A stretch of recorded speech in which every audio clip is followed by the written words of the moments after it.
Today we review Konjiki no Gashbell, Yujo no Sakaru Dream Tech Tournament on the Game Boy Advance.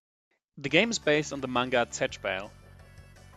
I don't know if I pronounced that correct. I don't know the manga, the game's in Japanese, and there was no translation pledged, so I will only review the game based on what I see.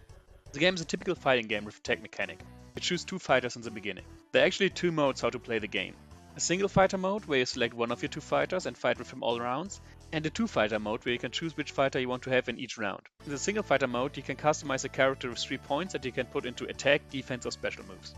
Fighters can do basic combo, different special moves, 2 assist, 1 per character and 1 based on the partner, and an ultimate move. There are a lot of fighters and stages to unlock.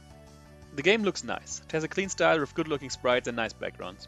The moves look mostly good and the ultimate attacks have a cool start animation.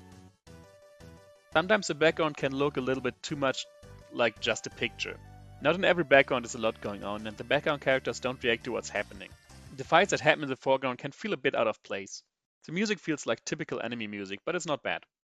Many fighters are little children, which maybe makes sense as a manga, but for characters in a fighting game it wouldn't be my first choice. But there's quite some variety in the fighters. I give the presentation 3.5 out of 5 points.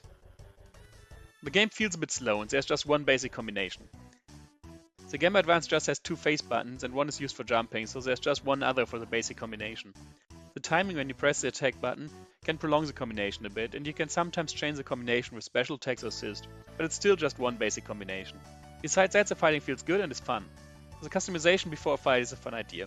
There are also little mini games in the arcade mode to bring a bit variety. I give the gameplay 3.5 out of 5 points. Let's get to the important question. Would I recommend playing the game? Just if you're a fan of the manga and or speak Japanese. I think without the connection to the manga and the language, there are better alternatives on the Game Boy Advance. I give the game overall 3.5 out of 5 points.